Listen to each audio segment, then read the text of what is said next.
Afternoon. This is Jessica Loomis with EO Arizona and Infinity Insurance Partners. I am so excited to have EOS Worldwide here with me today. And I always like to start the webinar in EO fashion. And I want to ask you guys, what is something that you have struggled with or you're super excited about that you've had happen in the last 30 days? And let's get a little vulnerable today. And I'm going to start with my squares. So Chris, you hit it off. Okay, thanks, Jessica. Great to see you and great to be here. I'd say one thing that's really an exciting best for me is it's kind of hard to pick. I have another program called The Climb, and I'm excited about having 11 other individuals who have signed up for that, and we're getting ready to go climb 14,000 foot peaks in Colorado in about a month and a half. And that program is just going pretty well. And so I'm excited about that. Well, definitely, like if there's any climbers in the midst, we should share your info, definitely your email, in case they might be interested in venturing out with you. Yeah, absolutely. Rick, you're next. You know, this has been quite an adventure with EOS, and I'm just excited. I booked a client out in Philadelphia, which is a city I've always wanted to go to and enjoy, having been there, and excited to do that. As well as on a personal note, we've never been on a cruise, never been on a boat, always been a little leery. And next month, my wife and I are heading over. We're going to take a short little trip up the English Channel and go see Copenhagen, not Copenhagen, where are we going? Brussels and Amsterdam. So really excited. Awesome. Gotta go get some chocolate. There you go. Fred, last but not least. Hi. Great to see everybody here on the call. And my one percenter is it's both something I'm super excited about, but also has been a little bit of a gulp and I don't know why I call it a gut punch, just stomach acid. My daughter, 22-year-old daughter, got engaged this last month. And so super excited about that. We really, really enjoy and love her fiance. And so that's a great thing. We're excited about their future life together. At the same time, man, weddings are expensive. And we've got a big family. And so my wife mentioned to me right after her fiance asked for her hand, he says, whatever number you have in your mind right now for the budget, you need to double or triple that. And so, yeah, so there's a little stress that's been coming along with that, but we think they're off to a great start. They picked a venue, and super excited about that. Awesome. Congratulations. Thank you. All right. Well, let's get started. I'm going to go ahead and share. And let me know who's going to take it away. So I'll take it away. Again, we've divided up the presentation into 3 parts. I'm going to lead off, then Rick will jump in, and then Chris will wrap us up. We'll do a question and answer at the end. We're deliberately leaving some time so you can save your questions. At the same time, while we're presenting, we're going to be teeing up questions live, and then we'll throw them in the chat for a little engagement discussion there, so that you can interact with one another, with the other folks on the call as well. So Perfect. That's the plan for today. We really wanted to bring forward this topic of building team trust, and specifically doing that through accountability. And so let's dive right in and talk about this. The concept at the highest level comes from Patrick Lencioni's book, The 5 Dysfunctions of a Team. And the dysfunctions that Lencioni talks about are come from the bottom of this pyramid. And he talks about an absence of trust produces a fear of conflict, a lack of commitment, an avoidance of accountability, and an inattention to results. And so trust is on the bottom. And if we can continue to build and engender trust in our team, then the rest will follow. And it's like a chain reaction. As you build trust, you have more healthy conflict. Your team is more willing to make commitments. You're more willing to engage in accountability at a team level. And then ultimately the team results start producing. And so we picked accountability because that oftentimes is misunderstood. And it is oftentimes the thing that holds teams back from getting the results they really want from their business. And so maybe you're experiencing that in your business, and we hope to give you some ideas, some concepts, and some practical ways to improve accountability and ultimately improve trust in your team as a result. So that is the trust pyramid. Let's dive a little bit deeper into specifically what we'll talk about today. We're going to talk about LMA. For those of you familiar with EOS, this is a common vernacular that we have, but LMA stands for leadership and management for accountability. And it's an equation because it's really hard to hold people accountable. It's really hard to produce accountability. Typically, if you're trying to hold someone accountable, it deteriorates into micromanagement and a very uncomfortable relationship for both the manager and the employee. And so rather than trying to hold somebody accountable, what we found is that great leadership practices plus great management practices actually produces accountability in your team. It creates an environment where accountability can thrive in your organization. And so LMA is short for this equation. And we'll dive into that a little bit deeper today.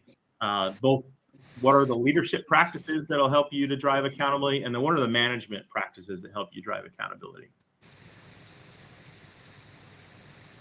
So going a little bit deeper on, okay, well, Fred, you're talking about leadership and management. What's the difference between those two, and how does that fit within my organization?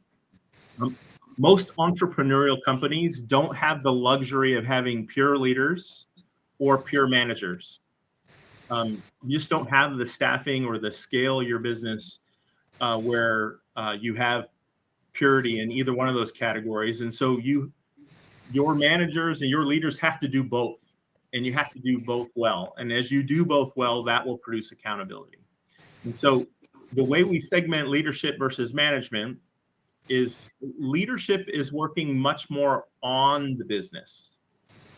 Management is focused on working in the business. Okay, and so there are specific times that you need to back away from the business. You need to separate yourself from the last email or phone call you just had, and you take a step back and observe what's going on in your business to be a good leader. And management, then you need to go in and execute in the business. The other key differentiator is in leadership, you're setting clear direction. You're trying to provide clarity for the organization, simplifying and rooting out all the complexity and confusion that comes in your organization. And management lives within that clear direction, but make sure that the expectations are clear for the different individuals in your organization. So we've got clear direction. What is my role? What are the expectations for my role to contribute to that direction?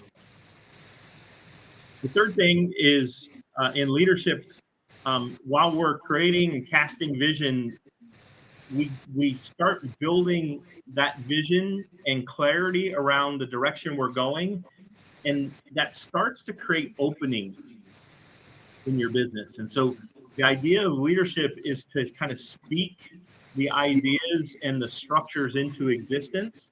And in business, nature abhors a vacuum.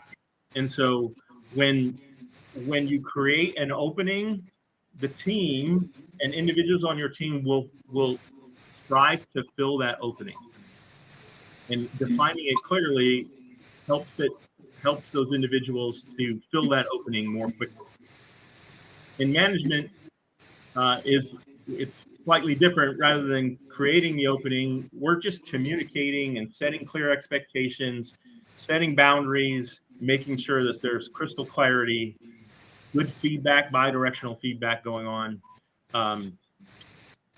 is a primary management responsibility. Last but not least, and leadership side, there's a lot more thinking involved.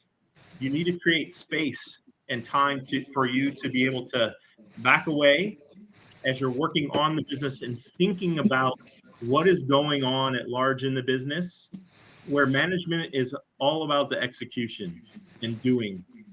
And so at the highest level, leadership, working on the business, management, working in the business, leadership involves a lot more thinking and strategizing, management, a lot more doing and execution. And so you got to do both well to produce accountability in your business. So just curious here. So, as a leader, right, you're talking about I'm working on the business, and then I have the managers that are then working to set those clear expectations and communication and facilitate that. Yes. And so typically you'll have a leadership team that involves both leaders and managers. And so when you're working with your direct reports, there's an execution element of that's management. And when you're together as a leadership team, you're working on the business and you're developing direction, the vision, creating the openings, and thinking a little bit more as a team. Okay, makes sense. Is that clear? Yes. So from here, we're going to dive in, and this tool, super useful. Something that is, if you're implementing EOS in your business or thinking about it, this is one of the tools that we would typically teach. And so you'll want to get a scratch pad next to you, and Rick's going to lead us through the 5 leadership practices. And he'll talk about how to rate yourself and do a little self-assessment on how you're doing on leadership practices. And then we'll shift over to Chris, and Chris will talk about the management practices and wrap us up. Take it away, Rick. Thank you, Fred. Thank you. So, whoops, somebody else advanced that. So there's 5 questions that we want you to answer on the leadership side, to take a look at yourself in the mirror and say, am I doing this for my team? And this is how we assess. Are we providing what our team needs? Are we being good leaders? And the first question that we have is, am I giving clear directions? Am I giving clear directions? And by that we mean, are we giving our client, are we letting our team know what is needed? And by that, we're creating the opening. We're creating the opening for them to be successful. With that, when we create a seat, when we create a role, one of the things that we are doing is that we are defining the 5 main roles in that seat. The 5 main roles in that seat, just 5. Now, you might have a 3-page job description, but Give us the 5 main roles that this seat is responsible for. And as Fred just mentioned, nature abhors a vacuum. So if we know that there's roles to be had, we're either going to find somebody or people on the team, somebody's going to be able to know what is happening here. We have the opening, we have the seat, and we want to make sure that we have clear direction.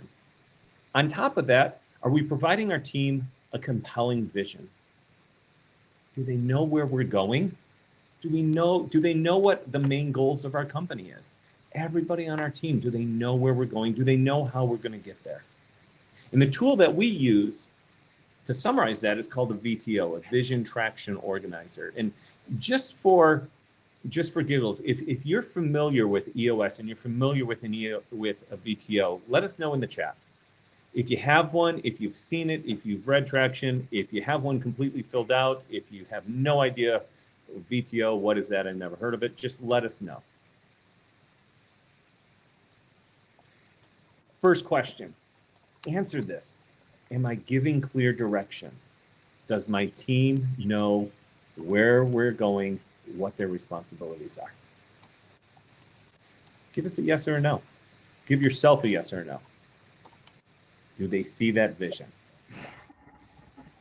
Second question that we have, are we providing the necessary tools? Are we giving them what they need to be successful? And in that sense, everybody, they're going to have resources that they need, or training, updates on technology. Maybe they need people support. One of my clients, she was begging for an admin. Our integrator was begging for an admin for somebody to assist her. People have limited amounts of time during the week. If they are overwhelmed, we want to avoid burnout. And are we giving people the time and attention that they need to let them know that we care? Do they know that we care? Are we giving them our time? So overall, am I providing them the necessary tools? We have a phrase in EOS. That's called letting go of the vine. And that simply means that we're letting go of the responsibilities that we hold on to desperately. We've grown our business usually from just us or just us and a partner. And over time, we've learned that if we want to do something right, we have to do it. I'm sure we've all been there. You know, I want to pretend that I trust this person to do it, but if I need it done right, I'm just going to do it right now. Can we let go of that and let somebody else take on that responsibility? Can we? So Rick, yes, with this, right? I think that's an issue even for, management, not just, the owner. absolutely. And so,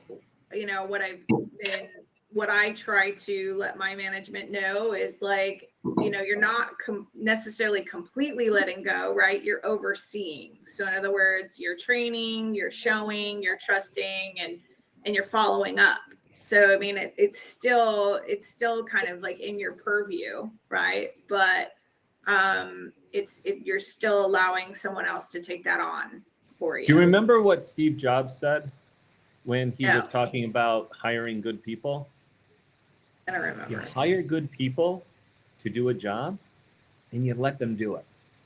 And you trust that you've made the right decisions and you've provided the necessary tools that they're going to be able to do that job. And you have weekly meetings, you have follow-ups, you have reporting to make sure that we're all accountable to each other. But for the most part, we need to let go. There's so many things that are on your plate. If you don't let go of some of this, you're never going to have the time for other passions or for your family or for the things that you want to do outside of work. And that's how we get trapped in that 80, 90-hour work week. Is we need to let go of the thing. And to identify what we need to let go of, we have a great tool. And that tool is called Delegate and Elevate. And it looks like this. It's 4 squares. And what we do, the first thing that we do is over the course of the week, list out everything that you do. Think of every task that you do. And then we're going to drop each one of those tasks into one of these 4 squares. The first square is things I love to do and that I'm great at. wow, I get energy from doing these. I'm in my zone. I get into a state of flow with these. The second is also, I like doing these, and you know what? I'm pretty good at them. If I could do these two quadrants every single day, every single week, I'm a happy camper. Now we go to the bottom of those pages, the bottom two. The first one is, I don't like doing these, but over time, I've gotten really good at them. I mean, this is where careers go to die. This is why we need happy hour, because people are sitting here in this quadrant doing things that they're good at that they don't like doing. They're miserable, and so they have to go to happy hour after to find their happiness again. And the last quadrant is things that, you know what, let's just be honest with ourselves. I don't like doing these. I'm not very good at them. So when we look to delegate, let's start there. What are the things I don't like doing? I can't stand doing this. Why am I doing it? There are people either on your team or fractional people you can hire or full-time people that you can hire who like doing things that are in your bottom right quadrant. And they could do them faster, cheaper, more efficiently than you. And they're going to be happy doing it because that's where they get into a state of flow. So when we talk about letting go of the vine, letting go of the things that you need to delegate and get off your plate, free up some hours to do the things that you love, more of the things you love doing, this is how we start to identify them.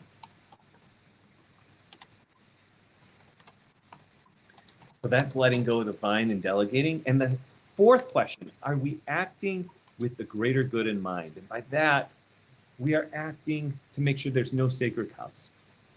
We are all in the question, you know, the company vision, is that where we're going? Does it make the boat go faster, as it says in The Boys in the Boat? Everything we do is to make the boat go faster. So is it aligning us with the company vision? Is it bringing us closer to making that a reality? And in that, we look at our actions and our decisions. And not only that, what do we do every day? Do we walk the walk? And are we putting the company needs first before our own? As a visionary, as a leader, your job is to cast vision. People can argue about, actually it was Dave Berg who told me this when I was back in Accelerator. And I remember it from, God, it must have been 8-9 years ago. And he said, your job is to cast vision. People can argue with you about where you've been. They can argue with you about where you are right now today, but they can't argue about where you're going. That's the vision. Hey guys, we're going here. You excited about that? Let's go. If you're not excited, no problem. Find a company that you're excited about. Cast that vision. We're acting with the greater good in mind. We're keeping that vision focused, and everything I do is leading towards that vision. Just as a reminder, here's a quote. A leader doesn't just get the message across. A leader is the message. In everything that you exhibit, everything that you exude, you are casting that vision. And the fifth question that we need to ask as leaders, are we taking clarity breaks? And that's where we step back. We step back and we think.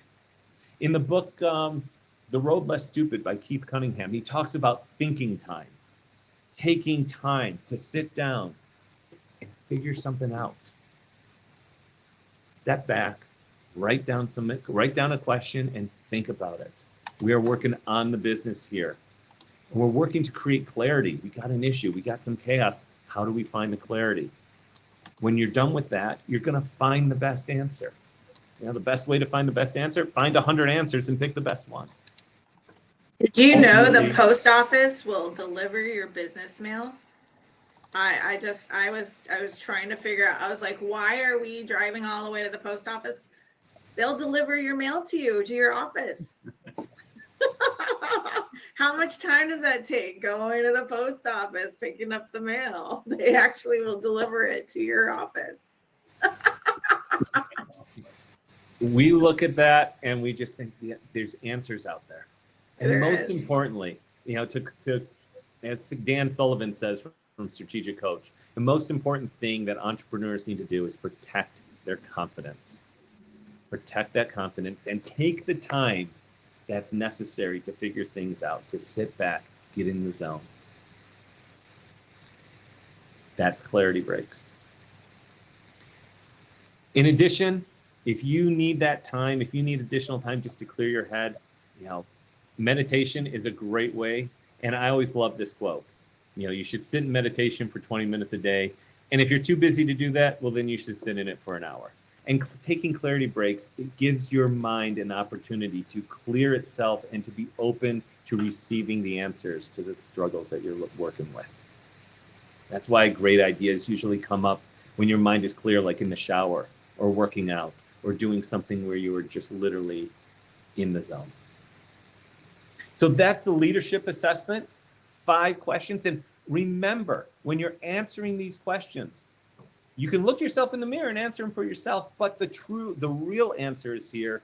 How will your team answer these questions about you? If anybody on your team says no to you're not giving clear directions or providing the necessary tools or letting go of some of the responsibilities or acting with the greater good or even taking clarity breaks, then the answer is no. And that's something that you can use to move forward and become a better leader. Now, don't get too people. This is not something where, oh my gosh, immediately, if you're not answering 100% yes, it's okay. These are things that are easy to put on paper, but often difficult to be consistent with. That is leadership. And so I'm going to turn it over to Chris right now, and he's going to talk about the management side, working in the business, and how you actually bring that leadership down to the ground level and work with your team. Awesome. Thanks, Rick. Well, great to see everybody today. And yeah, I just want to talk a little bit about the distinction between these. Fred talked about it a little bit at the beginning, but just to kind of refresh your memory, Rick's been talking about leadership, working on the business, clear direction, creating the opening, getting into a clarity break on a regular basis so that you can think. And I love kind of the idea that clarity equals confidence. And when you're thinking well in your clarity breaks, that helps you to be more confident. Well, on the other side of that coin is things that you've got to do in the business.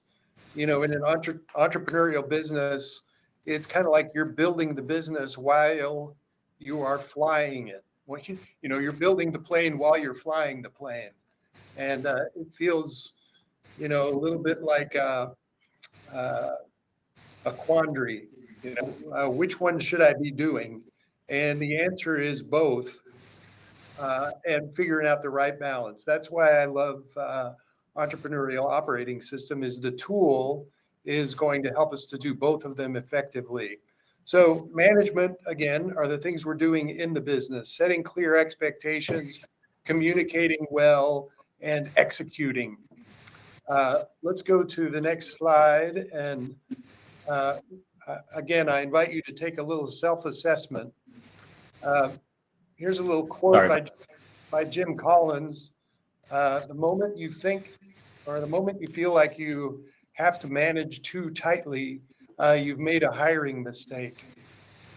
Have you ever had somebody on your team that you felt the urge to manage? Think of this as a checklist. These are remedies for that. One of the things that you can do as a leader and a manager in managing your team is to keep expectations clear, your expectations of them, and ensure that their expectations of you are appropriate. And a really key way to do that is with other tools that we've got in the entrepreneurial operating system. Rick already talked a little bit about roles, and roles are on a tool that we refer to as the accountability chart. Think of the accountability chart like an org chart, except rather than having a name and a title, it has a name, a function, and the main things that function is accountable for. So since we're talking about accountability today, getting clear on your roles in the accountability chart helps you and everybody else in the organization to know what you own in terms of processes and things to make the business work. I mean, essentially, your roles, when you think about it, if we're executing, we're executing processes that deliver value to our clients. And so, your role is to take responsibility and accountability to go execute on a role that is delivering value. Keeping expectations clear about core values. Who are we as a tribe around here? What's our code to work on this team? And then what are your rocks? Every quarter coming up with one or two or three things that's a most important thing for members of your team to be focused on in the coming quarter. We call those rocks. That's the definition of a rock. A rock is simply a most important thing to be working on in the next 90 days.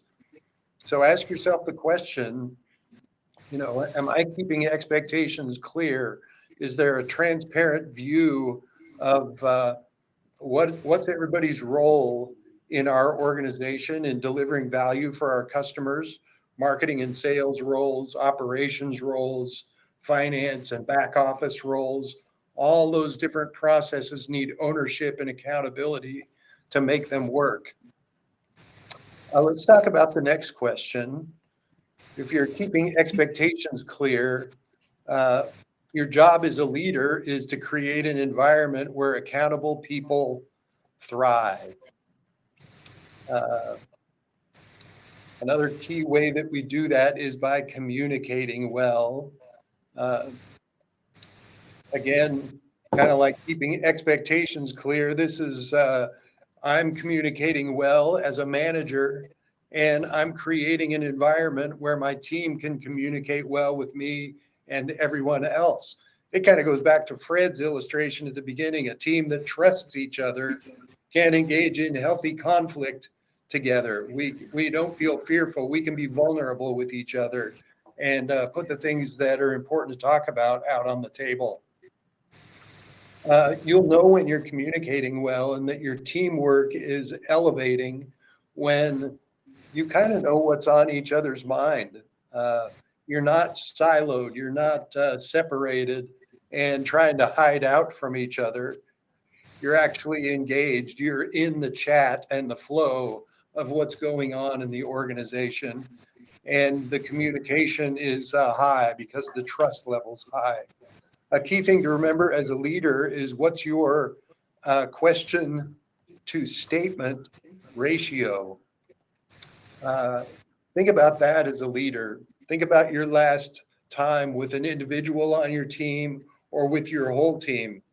How much of that time were you spending talking and making statements versus how much of the time were you asking questions and getting feedback and ideas, testing the understanding of members of your team? There's kind of a little tool here. It's not an EOS tool. It's an acronym.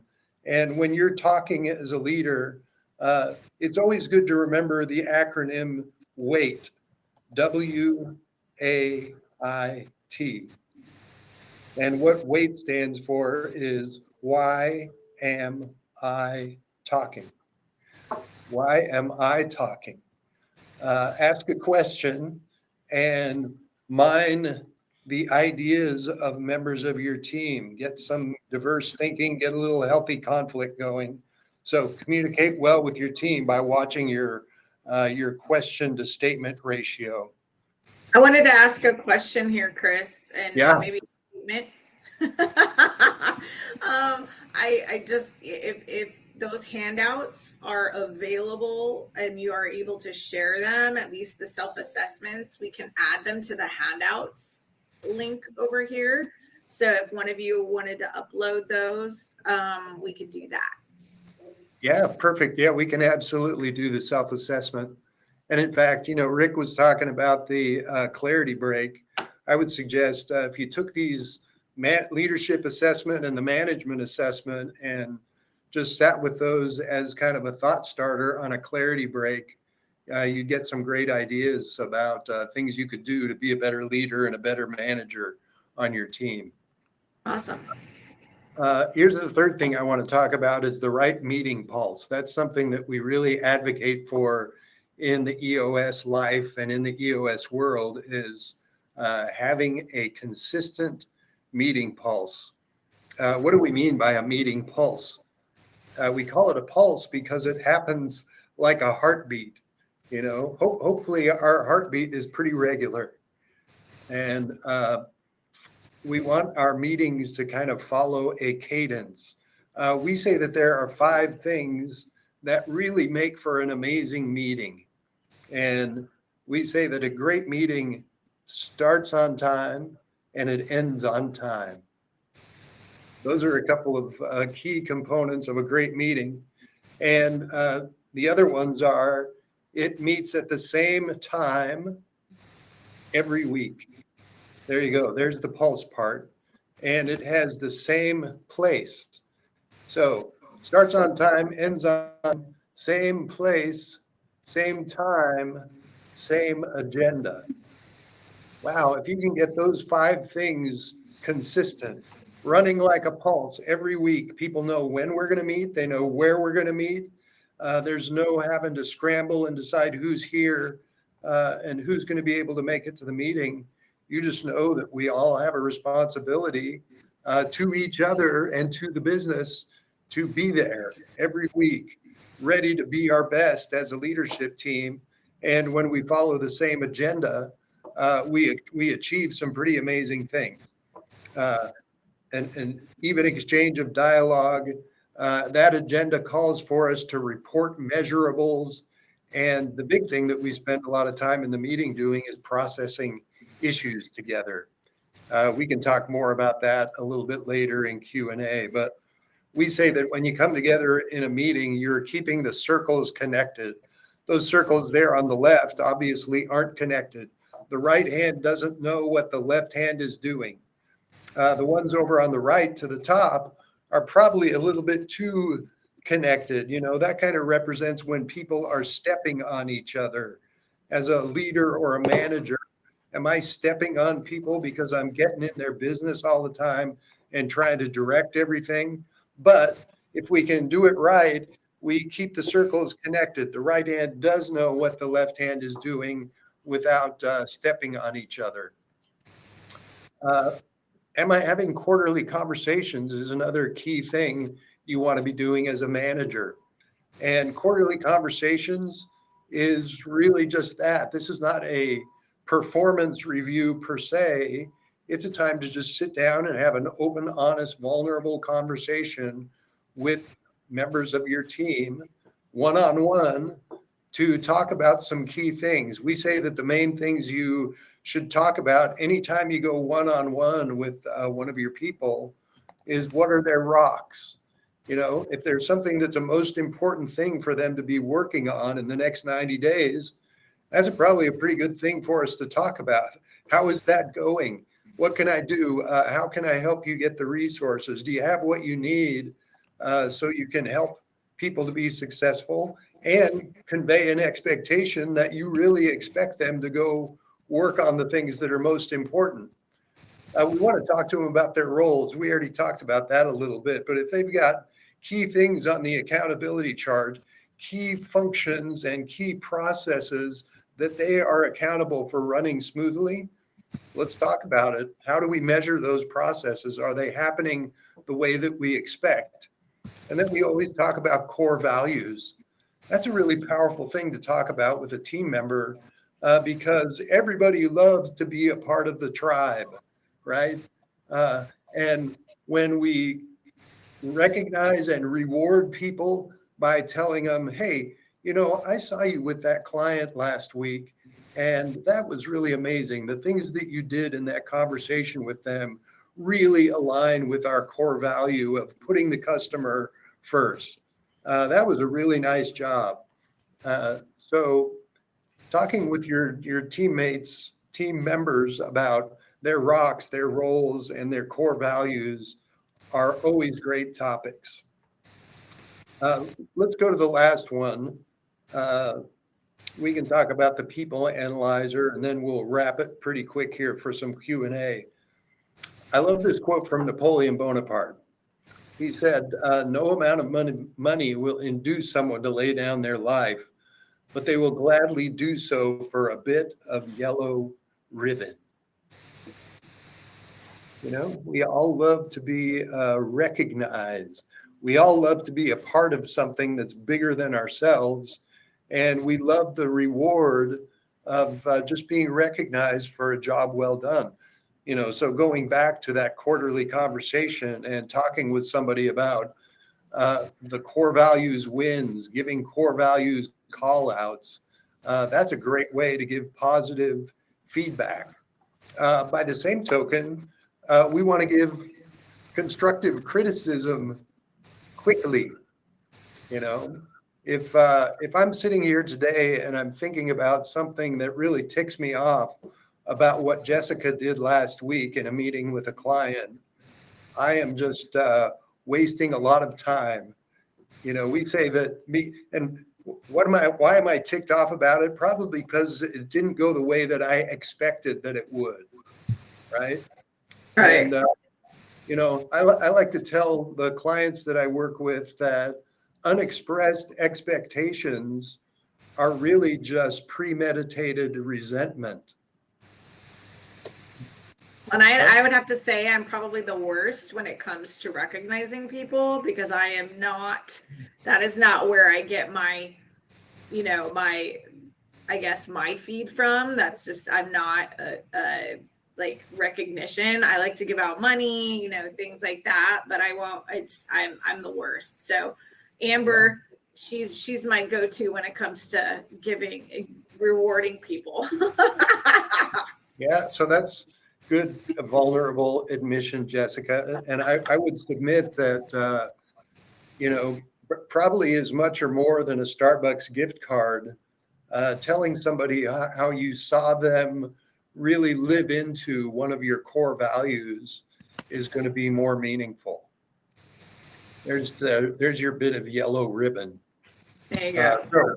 So rewarding and recognizing members of your team is a really important part of how we manage.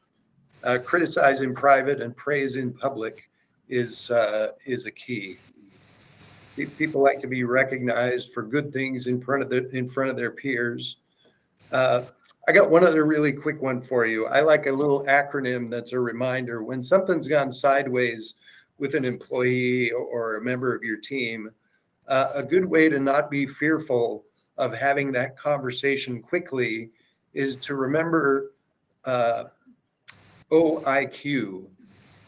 You know, we talk about emotional EQ, but OIQ is your observational IQ. And what OIQ, if you think of it as a acronym, that stands for observe, infer, and ask a question. Observe, infer, ask a question. So when I've observed somebody doing something that seems a little bit out of character, I could say, hey, I saw this go down with this client just a few minutes ago, or I saw this go down in our team meeting a few minutes ago. And what I infer from that is that you're upset about something, or you don't understand, or I didn't do a good job teaching you our core value about teamwork. And then you ask a question. That's what I observed and what I infer from it. And what do you think about that? Where was your head at when that was going down? That OIQ formula helps you to never back somebody into a corner or accuse them or project onto them, but it enables you to keep that open at the end of the conversation or at the end of your point by asking a question and letting them say what they think about it. And then a good conversation ensues. And you can be a good leader and a good manager by just elevating the situation and teaching that way. All right, so there's your little self-assessment for management. Keep expectations clear, communicate well, have regular meetings. I'll just say on the meetings, everything in the EOS model comes together in that meeting for you to get traction in your organization. Have quarterly conversations with your people. That's kind of a novel idea. I always suggest that you have the quarterly conversations with your people before you do your quarterly planning. Then you're going to have a lot of clarity about what's going on the street in your business so that you can plan better for the quarter, and then reward and recognize your people. And remember to just reward people a lot with core values call outs, and catching people doing the right thing is a great way to recognize members of your team. So there you go. There's that summary slide again, leadership versus management. Both of those equal accountability. I like the idea, if this is really an equation, just think about the idea that accountability minus management or minus leadership is going to just equal less accountability. So bolster your leadership, bolster your management, and your team will automatically be accountable. All right. That's our last slide. Let me just open it up for any questions and any other final comments you guys want to throw in, Rick or Fred. No, I think you guys made a lot of great points, especially in our business. We've created all of this, the roles, the core values, rocks, and they get back to it. And we've had a lot of new people too. So that we're actually having an employee retreat coming up. So I think that's the best time to kind of reaffirm all of that and get that out to everybody and share core values and all that great stuff. Awesome. Well, we sure are excited to be here as an SAP for this chapter, and excited to connect with everybody in individual forum groups over the course of the coming year. We love working with the EO people. Yes, we're excited to have all of you, and we're ready to get started with the new year. And I can't wait to see you guys at our upcoming events. We have a happy hour coming up, and then we have Train Your Brain coming up on August 20th. I'm super excited about that. That's actually going to end up being at the Global Ambassador, if you guys haven't heard. So we're super excited about that. So yay. It's just exciting coming back as a former member and now as an SAP. I mean, it's just really, really cool. And I know the programming is off the charts. Yeah, I'm really excited. We have some great speakers and learning events, and you'll see soon. It's going to be pretty cool. So, Excellent. All right, everybody. Well, thank you so much for presenting today. And if you guys, you might want to leave your emails in the chat for a minute so that people can go ahead and reach out if they're interested, and maybe entertaining having a conversation about EOS. Yeah, absolutely.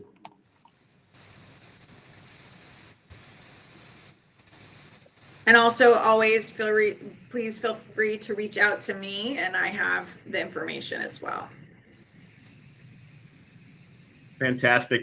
Well, it's been a pleasure to be here. It's been a pleasure to be in SAP for multiple years in the running now. And so looking forward to a great 2024, 2025 chapter year with you guys. Yes. Absolutely. Awesome. Excited. Thank you guys. Have a great day. Okay, You too. thanks, Jessica. Bye. I always forget how to exit out of here. I'm looking. Like, how do we do this?